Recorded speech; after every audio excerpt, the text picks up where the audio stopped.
இன்றைக்கி நம்ம சாய் கிச்சனில் ஸ்பைசி சிக்கன் ஃப்ரை மசாலா தான் செய்ய போகிறோம். எப்போயுமே ஒரே மாதிரி செய்யாமல் இந்த மாதிரி டிஃப்ரெண்ட்டாக செய்யலாம். நல்ல ஸ்பைஸியாக காரசாரமாக ரசம் சாதத்தோட, சாம்பார் சாதத்தோட, தோசை இட்லியோட வச்சு சாப்பிட்றதுக்கு ரொம்ப அருமையாக இருக்கும். இதை எப்படி செய்கிறதுன்னு பார்க்கலாம். இது பண்ணுறதுக்கு 1 ஸ்பூன் மல்லி எடுத்திருக்கேன், வரமல்லி. 1 ஸ்பூன் மிளகு எடுத்திருக்கேன். சோம்பு 1/2 ஸ்பூன், ஜீரகம் 1/2 ஸ்பூன் எடுத்திருக்கேன். 4 கிராம்பு, 2 ஏலக்காய், சின்ன துண்டு பட்டை. இதெல்லாம் வறுத்து அரைக்கணும். வறுத்து அரைக்கிறதுக்கு முன்னாடி இது கூட ஒரு 6-7 காஷ்மீர் சில்லி சேர்த்துக்கலாம். நல்லா கலர்ஃபுல்லாக இருக்கும், டேஸ்ட்டும் நல்லாயிருக்கும். இப்போ இதை வறுத்துடலாம். ட்ரையாக தான் வறுக்கணும், எண்ணெயெல்லாம் எதுவும் சேர்க்கக்கூடாது.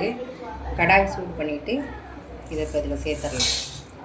நல்லா ஒரு வாசனை வர அளவுக்கு வறுத்துக்கலாம்.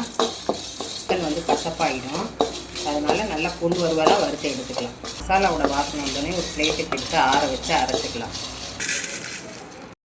1/2 கிலோ சிக்கன் எடுத்திருக்கேன். நல்லா க்ளீன் பண்ணி இந்த அளவுக்கு பெரிய சைஸாகவே எடுத்துக்கோங்க. மசாலாலாம் சேர்த்து ஊற வைக்கணும் ஒரு 1/2 மணி நேரம். இது கூட மிளகாத்தூள் 1/4 டீஸ்பூன் சேர்த்துக்கலாம். 1/4 டீஸ்பூன் மல்லித்தூள், கொஞ்சமாக மஞ்சத்தூள், கொஞ்சமாக மிளகுத்தூள் சேர்த்துருக்கேன். 1/2 ஸ்பூன் இஞ்சி பூண்டு பேஸ்ட்டு சேர்த்துக்கலாம். 1/2 கிலோ சிக்கனுக்கு தேவையான உப்பு சேர்த்துடலாம். இது கூட இப்போ 2 ஸ்பூன் கெட்டி தயிர் சேர்த்துக்கலாம். கை வச்சு நல்லா பிசைஞ்சிக்கலாம். இந்த அளவுக்கு நல்லா பிசைஞ்சு எடுத்துக்கோங்க. இது ஒரு 1/2 மணி நேரம் அப்படியே நல்லா ஊறட்டும். அப்போ தான் கறி நமக்கு சாப்பிட்றப்ப நல்லா சாஃப்டாக இருக்கும். கடாயை சூடு பண்ணி 2 ஸ்பூன் எண்ணெய் ஊற்றிக்கலாம். சின்ன வெங்காயம் கட் பண்ணி சேர்த்துக்கலாம். ப்ரௌன் கலர் ஆகிற வரைக்கும் வதக்கி எடுத்துக்கலாம். ப்ரௌன் கலர் ஆனதும் ஆற விட்டு அரைச்சிக்கலாம். ஏற்கனவே அரைச்சி வச்சு அந்த பவுடரோடு இதையும் சேர்த்து நல்லா மையாக அரைச்சிக்கலாம். இந்த அளவுக்கு நல்லா நைஸாக பேஸ்ட்டாக அரைச்சிக்கலாம். அதே கடாயில் ஒரு 4 ஸ்பூன் எண்ணெய் சேர்த்துடலாம். ஊற வச்ச சிக்கன் எடுத்து இப்போ எண்ணெயோடு சேர்த்துடலாம். எண்ணெய் நல்லா காஞ்சிருச்சு.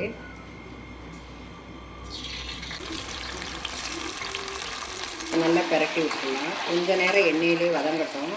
இந்த அளவு வதங்கினதும் நம்ம மறைச்சி வச்ச மசாலாவை சேர்த்துடலாம்.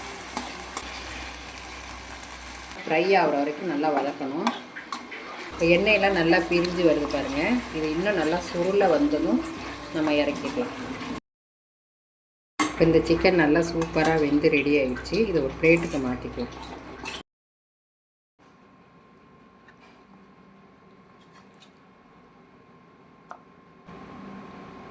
இப்போ பாருங்கள், சுட சுட சூப்பராக கலர்ஃபுல்லாக ரெடி ஆகிடுச்சு. ஊறுறதுக்கு தான் ஒரு 1/2 மணி நேரம் ஆகும். 10 நிமிஷத்துக்கு இதை ஈஸியாக ரெடி பண்ணிடலாம். இதை நீங்களும் ட்ரை பண்ணி பாருங்கள். இந்த ரெசிபி உங்களுக்கு பிடிச்சிருந்தா லைக் பண்ணுங்கள், ஷேர் பண்ணுங்கள், கமெண்ட் பண்ணுங்கள். சாய் கிச்சனை மறக்காமல் சப்ஸ்கிரைப் பண்ணுங்கள். பாய்.